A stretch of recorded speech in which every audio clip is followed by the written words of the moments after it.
Well, hi there. Welcome to Leadership Network's Implementation Lab for the month of April 2019. I can't believe it's April already. But my name is Todd Rhodes. I'm with Leadership Network. Kind of a dress down day here in the home office today, sporting my Cedarville University Yellow Jackets sweatshirt today. Go Yellow Jackets. But man, we are so excited that you have joined us today for Implementation Lab. Today we're going to share a very special address that was given just a couple years ago at Leadership Network's 400 gathering. And this was a group of leaders from 400 of kind of the largest, most influential churches at the time that Leadership Network put together. It was held down at Church of the Highlands in Birmingham, Alabama, just a couple of years ago. And today we're going to hear from Dr. Ed Stetzer, who's going to share with us what I think, and I could be totally wrong with this. Ed would say I'm totally right, I think.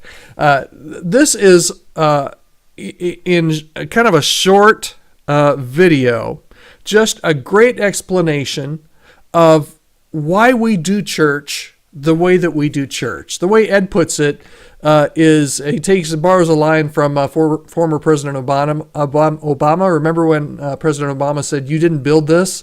Ed kind of takes that and brings that into a church setting. Follow with him here; it'll make sense.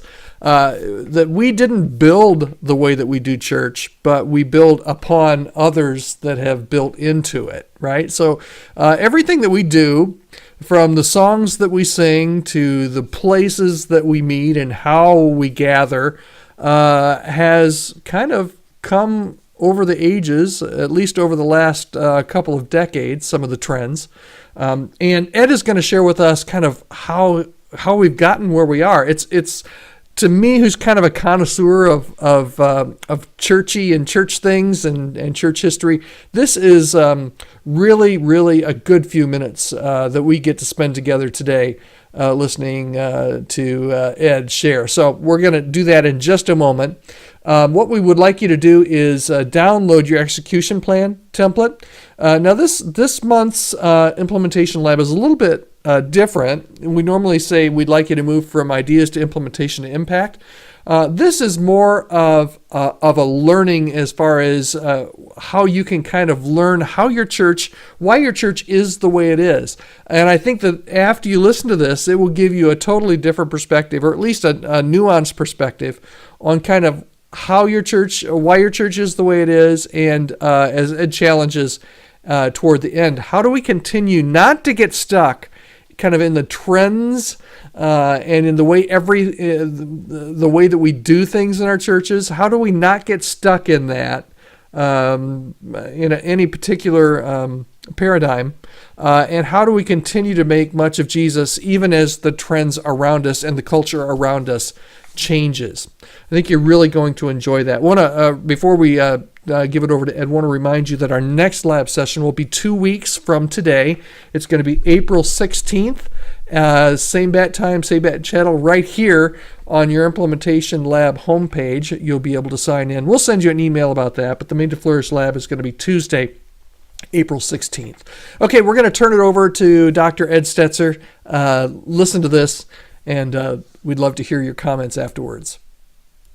Talking today, the title of my talk that you don't see but I see is Entrepreneurial Evangelicalism and the Remaking of American Protestantism, because nothing sounded more exciting at 4 o'clock in the afternoon for you today.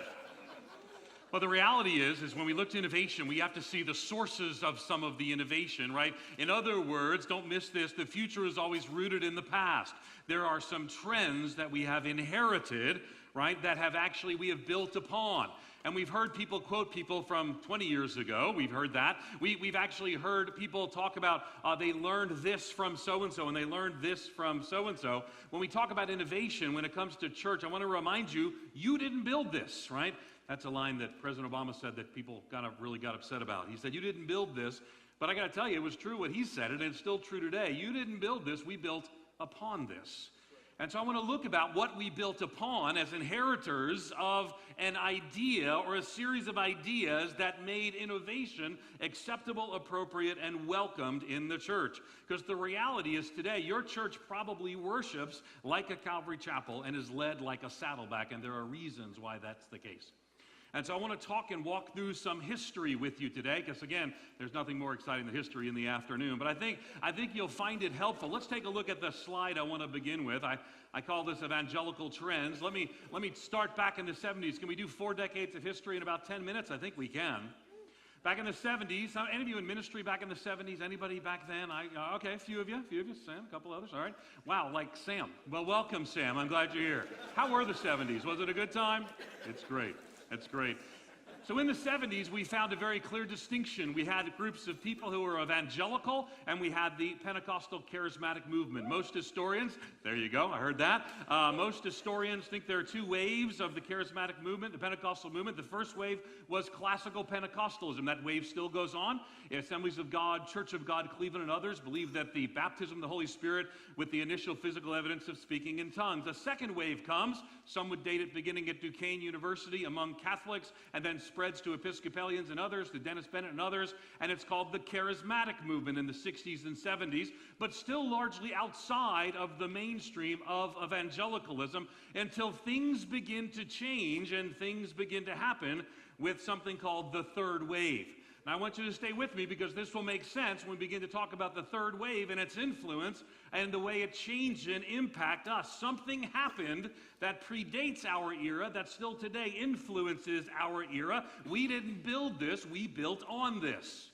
Furthermore, because of the innovation that came and the innovation that changed, we actually now are beneficiaries of a trend we did not create. I want you to hear this.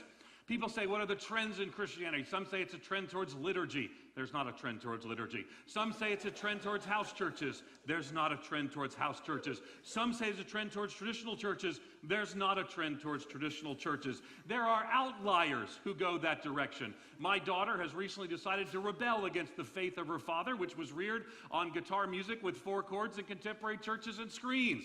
My daughter, who's an opera singer, has decided she wants to go to a liturgical traditional church that teaches the Bible. I said to her that if this is the greatest form of your rebellion, I approve. But the reality is she's part of the counter trend. There's one trend in Christianity in America today, not Protestantism, not evangelicalism. There's one major trend, and that trend is to large, non-denominational, contemporary churches with smoke machines. I added the last part. So the reality is we are beneficiaries of a trend. I sat before the staff of the church I serve in Miami, Florida, called Christ Fellowship, not the Tom Mullins Christ Fellowship, the one actually in Miami. And we have about 10,000 people that come on a weekend, and I sat before our staff and said, we need to get that what we're doing here is not all because we're awesome, though we might be awesome. It's because this is the trend in our culture today that was set by people who came before us. You see, between the 70s and the 80s, evangelicalism came to a fork in the road. And so what happened was we began to see traditional evangelicals and non-traditional evangelicals begin to go different directions. Now, the Vineyard and the Calvary Chapel became the inheritors of the third wave. They still at work doing great things today. The Pentecostal charismatic movement is still at work doing great things today. You'll notice that there are other streams of the Christian tradition that I've not included here because I'm looking at waves of influence that ultimately comes. A few years ago, I worked at an organization where I actually, because of its denominational affiliation, I had to actually take the complaint calls. I now don't have to do that anymore. And so I got a complaint call one day because of my friendship and work with Leadership Network. You got the same call, Dave. You actually didn't have to take it. At the time, I did have to take it. That's amazing what job changes do for freedom in Christ. Bless the Lord. All right, so this person called me up, and he'd gathered all the definitive proof that Bob Buford was behind every theological aberration in the last 30 years. He explained to me that he was behind the infiltration of communism, the infiltration of liberalism, the infiltration of compromise, and when I looked at all of his information, I actually found he was surprisingly accurate. He's from Birmingham, Alabama. Perhaps you are here today, sir, and the security guards would like to see you. Now here's why I say that. He was surprisingly accurate because Leadership Network begins to emerge in the midst of this milieu and begins to bring leaders together. So he sent me a picture of these secret gathered leaders in Colorado. And in this picture, there was a young Bill Hybels. In this picture, there was a young Bob Buford. In this picture, there was a young Stuart Briscoe. And they were together, and a young Randy Pope. And they were clearly strategizing the change of the world. And they were.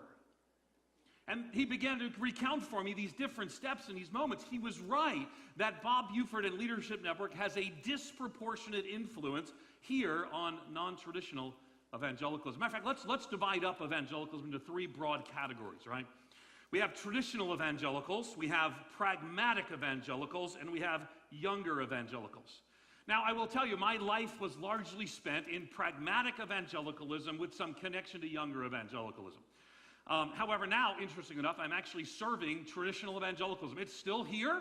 It's still, in many places, doing well. I'm the interim pastor of a church called Moody Church in Chicago, where Pastor Lutzer and Warren Wiersbe and Ironside preached. And I will tell you that I am there, and I do not fit there. But thank God for the faithful ministry that's been going on there 150 years.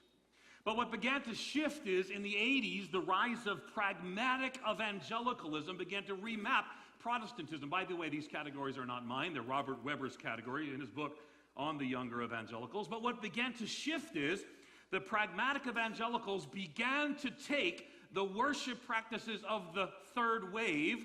In other words, we all just worshiped a few minutes ago, and all the different traditions here, right? This church is more of a spirit-filled tradition. Some of you are from Baptist traditions. Some of you are from non-denominational. Some of you others. But we worshiped all like Calvary Chapel did in the 1980s. Okay, so why? Because, well, there was a worship war and the charismatics won. And I'm kind of glad. I don't know about you, but I'm kind of glad.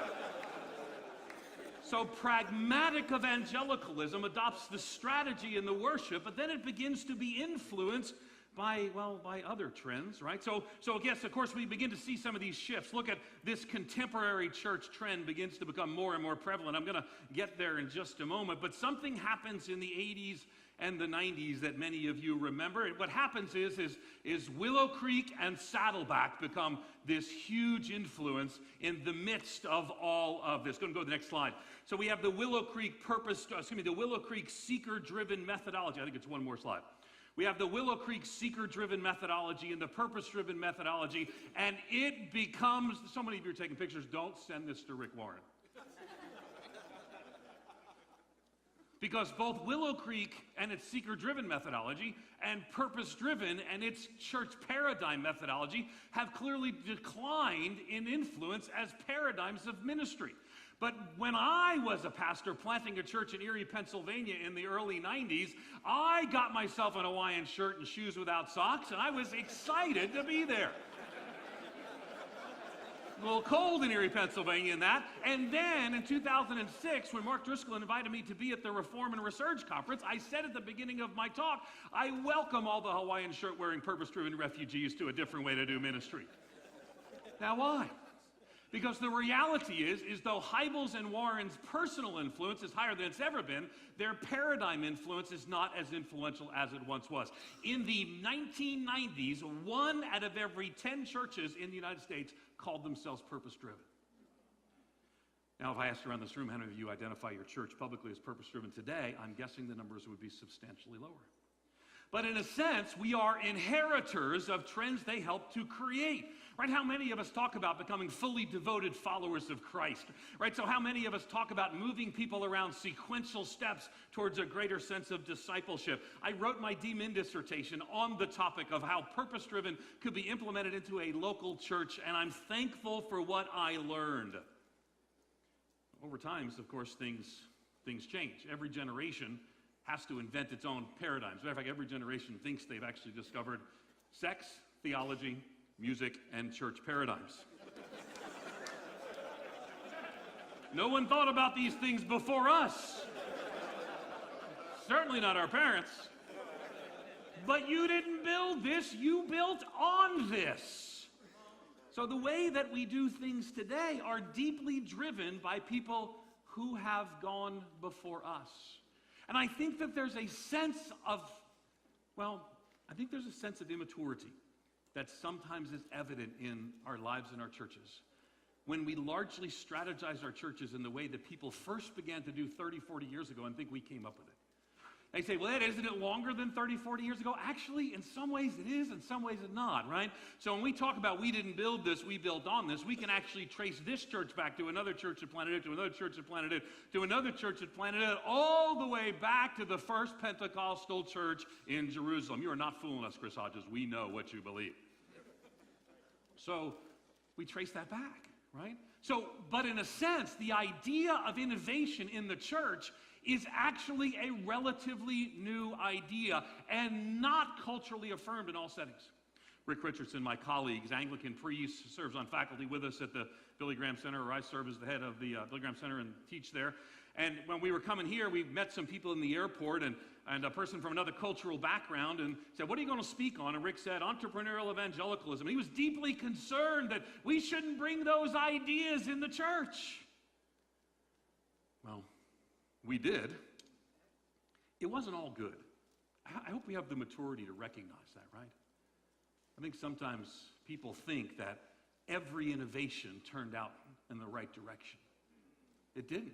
I mean, we saw Willow change course before our very eyes. Now, again, some people took that out of context and maligned what they did. I'm thankful that they would look at their situation and say it wasn't accomplishing their desires and make a new direction. So there are unintended consequences for entrepreneurial innovation that ultimately matter. But at the same time, no pastor, no's too strong, very few pastors in the 1940s and from the 1940s until the beginning of the church would have thought, what I need is more creative ways. As a matter of fact, everything that we say here would not have been communicated in all likelihood before 1970. And furthermore, everything we say here, there's a whole swaths of the Christian church that think this is a terrible idea. Now don't miss that, right? Because I get their letters, and maybe you do as well. I don't have to respond to them anymore, thank you, Jesus. The trends didn't stop there, right? So what happened is purpose-driven and seeker-driven. And by the way, do you remember when purpose-driven and seeker-driven were both the big thing, and we all had to make the important distinction that you had to be in one or the other? Remember that? And there was that little group that mixed them, and it never turned out well. Right? But in a sense, that kind of sucked all the innovative air out of evangelicalism for about 10, 15 years. Not in a bad sense, just because it became so overwhelming. The organizational geniuses that put forth both paradigms were so overwhelming that this contemporary church stream had to sort of re-emerge later, and younger evangelicals began to emerge again out of this. And let's click one more slide, and we began to see, and I sort of stopped this, and I stopped this chart sort of in 2010, but let's see what begins to happen, right? So younger evangelicals, as paradigms like seeker-driven and purpose-driven begin to decline, they begin to emerge. Of course, we can't use that word anymore, emerge, because that became a thing. It's gone now. It's great to see it. Really enjoyed it. By the way, my conspiracy theory friend pointed out that the beginning of the emergent church actually started in a meeting related to Leadership Network. So all along the way, we see these influences. Again, not everything goes the direction we might ultimately expect it to go. And so what we have now is we talk about people in the past, but what about in 2010? The hyper-contemporary churches that all of a sudden kind of took this and said, we're going to get louder. And Perry Noble began to start his service with a highway to hell. And Stephen Furtick began to do what he did. And churches began to sort of copy them and say, we want to be like that. If the world's not paying attention, we'll get louder. And then the New Reform movement came along and began to grow, and people began to notice the significance of this movement, and we saw a resurgence of people. And John Piper, who owns one blazer and never untucks his shirt, is now cool among a whole generation. Then the missional incarnational people start coming along, and all of a sudden we're kind of got to move into coffee shops, and we got to take a whole different approach. And Alan Hirsch, with an Australian accent, can read the phone book, and he's the coolest guy ever. And the house church movement sort of begins to blossom, and people begin to talk about this. And again, no trends, they're all counter trends. But then the emerging church movement, even in of itself, begins to sort of, well, this was, again, I wrote this a little while ago. I'm trying to end the historical analysis in 2010, but it begins to go in different groups. Relevant, some of this will be relevant to emerging culture. Reconstructionists, someone to redo it all. Revisionists, who ultimately would kind of leave evangelicalism and today become the avant-garde wing of mainline Protestantism. So here we find ourselves. We didn't build this, we built on this. Boomers who came before, I'm a Gen Xer, so it's kind of a transitional. Boomers who came before and Gen Xers, and now millennials inheriting some of those very models. Now here's the thing I want to close with. I want you to hear this in the spirit that it's offered, keeping in mind that, again, I'm teaching pastor at a church that's a beneficiary of this. We're a contemporary church, and our Christ Fellowship, our slogan is helping make fully devoted followers of Christ. I know no one ever thought of that since 1987. But hey, it's new in Miami.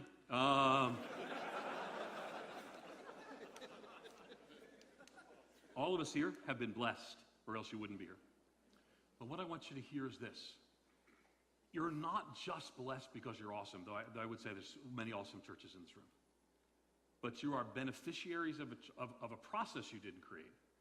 And then you're beneficiaries of a trend you didn't create. People are moving to churches like ours, not because we're awesome, but because that's the trend in our culture today.